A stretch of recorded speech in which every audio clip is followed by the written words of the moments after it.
Kia ora, good evening. Southerners awoke to strong, cold southwesterlies spread right across the lower South Island. Morning commuters were buffeted by high winds, wintry showers and hail. The adverse conditions caused a disruption to electricity supply to parts of Otatara, and some residents were left to clean up blown over refuse collection bins. The township of Fort Rose also experienced a weather-related power outage. Electricity supply to affected households was restored by early afternoon. There was a warning in place for motorists on State Highway 1 between Balclutha and Gore. Extra care was required by motorcyclists, caravans and other high-sided vehicles. State Highway 94 from Te Anau to Milford Sound was open this morning at 9:30 with some restrictions, including no towing, and chains were to be carried between the lower Hollyford turn-off and Milford Sound. Hail and showers are expected to ease this evening, along with the gale force west to southwest winds. Submissions on the local alcohol policy were heard at Invercargill City Council chambers yesterday. Of the over 500 submissions received, just 14 attended to have their say, and despite differing views, all were interested in achieving the same thing as the three councils, which is to reduce alcohol-related harm. The LAP has been developed based on health and police evidence, and the overarching policy proposes limiting the hours alcohol is for sale and the introduction of a one-way door policy. There was some concern amongst people that work in the CBD. They're worried about the safety of their staff and things. At 1 a.m, some people aren't always ready to be going home, and there was concern that what would happen if a group of friends were inside and somebody was told, "You're not getting in." And also if it was a young female, if she'd be left on the road on her own. Mrs Schultz says retail hours for the sale of alcohol from liquor outlets is still open for debate. We basically have a combined policy with Southland District and Gore District. Now, Gore and Invercargill have both said 10 p.m. 10 p.m. closing, whereas Southland District have stuck with the 11 p.m. closing. Now, both the health groups and the retailers have said we want to see some consistency there, but the consistency is where it's different. The health would like to see it reduced to 10 o'clock and the retailers would like to see it to 11. Different schools of thoughts about closing at 10 o'clock or 11 o'clock. How will this be worked through within councils? We've set the policy out so that we have different areas in Invercargill, different areas in Gore, that we can basically focus on what our communities want. But in saying that, we want the overarching policy to be as consistent as possible so that people know what they're getting no matter where they are in Southland. Speight's Alehouse manager Stephen Grieve also addressed council yesterday. He was concerned that perhaps we were focusing our attention on the wrong area, whereas he already has to comply with a lot of legislation. He makes sure his staff don't serve underages, he makes sure they're not serving drunks. What we're worried about now is, well, what happens to the people that are drinking off-site? The ones wandering around town with a bag of wine or some hard spirits in their bag that aren't going into the pubs. How are we going to address that alcohol-related harm? That would be something that the police are meant to be enforcing in a no-drink zone. Yes, exactly. That is a police matter, but again, that was raised by a number of submitters. It's not always the on-site drinking that's the problem. It's what's happening off-site where there isn't that supervision. That being the case, then why are we putting in new rules at all? Well, what we wanted to do is look at any avenue we possibly can to try and reduce alcohol-related harm. And most people that are running their premises well won't have any issues because they're already doing these things. They have them in place themselves. It's just for people that are looking at new licences, just to give them an idea and a feel of what we're expecting in our community. Mrs Short says it was good to see individual submitters who weren't involved in either the sale of alcohol or the health promotion industry being involved. Further views were being heard today in Gore and Te Anau. Margot Sutherland, South Today News. Environment Southland has adopted the 2014-15 annual plan, which has an overall rating income forecast of $13.73 million. That's an increase of almost 7% on 2013-14.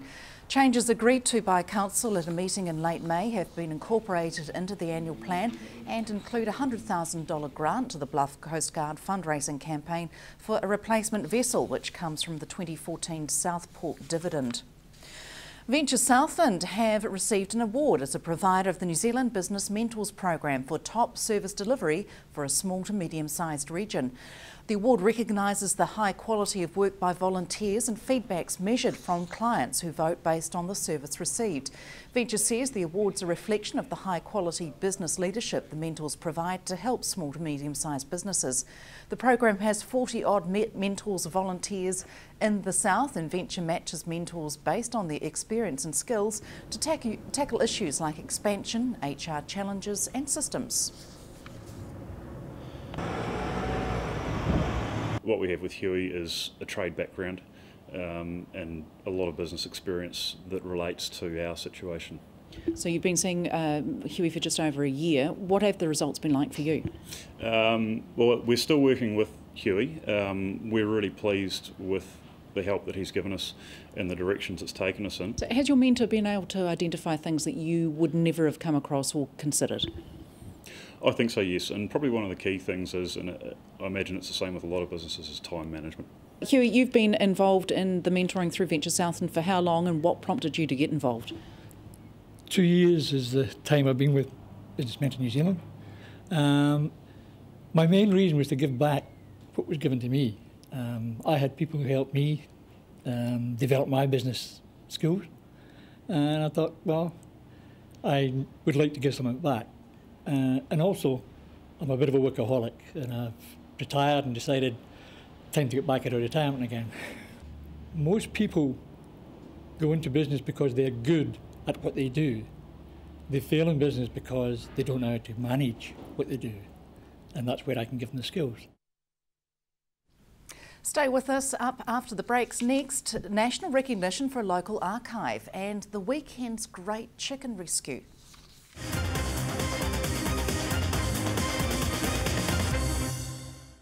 Welcome back. Today, Minister for Internal Affairs Peter Dunn announced that the Invercargill City Libraries and Archives is now authorised as an approved repository for public records. In 2008, the City Council opened the Archives facility, having spent $2.4 million on the project. What it means is that we can now hold records on behalf of the Chief Archivist of Archives New Zealand, so that is likely to include school records, hospital records and prison records, possibly a few others, possibly forestry. It will really come down to consolidating collections between what we have and what the Dunedin Office of Archives New Zealand have. Prior to this, all of those records would have gone out of the province for safekeeping. How many other venues like this are there in the country? We're the first one under the most recent legislation, the 2005 Public Records Act. I believe there's about 10 or so under the old Archives Act, which was in the 1950s. What sort of, at the moment, I mean the facility's been open for quite some time, what sort of archives have you got here? To date, we've really been focusing on collecting community records and also the City Council records. We're starting to get to that point where clubs and groups are coming to us to find out what they need to keep and what they can dispose of and deposit here, because they know that this is an environmentally controlled area, it has professional staff, and they always know where they can find their records. And who's using the facility? Who's accessing? You've got historians obviously probably writing books, but also there's a bit of interest from people archiving their own or looking into the past of their own family. Genealogists are by far our biggest user group. They're particularly interested in school records, as you can imagine. They come looking for photographs, and they also come looking to deposit their family records here as well. What that offers is a central point where every member of the family know they can go to find that information, rather than having it dispersed amongst multiple children and grandchildren. So it's becoming popular. And you mentioned when we were looking actually in one of the archive areas that there is a wall of items of interest from the staff. Have you come across some interesting items? Yeah, it's sort of become our staff picks, so to speak, things that have made us laugh. On the wall at the moment are photos that are 80 years old, and there's somebody photobombing in the background. One of my favourites is a letter from a customer who wasn't very impressed with the sheep dip, and ends it by suggesting that he go and teach his grandmother to milk penguins, which I find hilarious and cheeky. And that one was quite old. Yeah, 1891 I think that letter was written, so yeah. And also there is, obviously, there will be great demand placed on this facility in the coming years. There's enough room for all those community archives. Yeah. In 2008, when the City Council developed the facility, they really had a big vision for it, and so there is potential for expansion when we run out of room, but we're not there yet, but we're ready for it when it is. Abortion numbers fell in 2013 to the lowest rate since 1994. 14,073 induced abortions were performed in New Zealand last year. That's 670 fewer than 2012. The lower abortion rates indicates the decrease in the number of abortions was due to fewer women having abortions rather than to changes to the size or age structure of the population. The Great Chicken Rescue was on this weekend as members of the Invercargill Vegan Society travelled to Dunedin to rescue hundreds of chickens. There were 3,000 chickens needing homes following the closure of an egg farm near Mosgiel. Now there are less than 1,000. Well, we're working to help Taylor O'Driscoll, who's based in Dunedin, to rescue as many hens as possible from an egg farm which is closing down. We're members of the Invercargill Vegan Society, and so far we're looking to save 324 hens from this farm. So we're looking to save as many lives as possible for people who want to adopt hens here in Invercargill. And so you're off to pick them up this weekend? Yes, we are, in 114 cardboard boxes gathered from local supermarkets.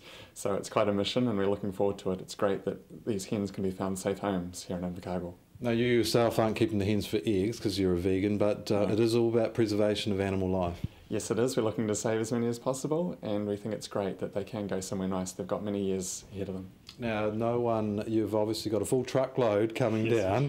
But it looks like there's hope for the ones that are still remaining as well. Yes, there was a total of about 12,000 hens on the farm that we know when it's in operation.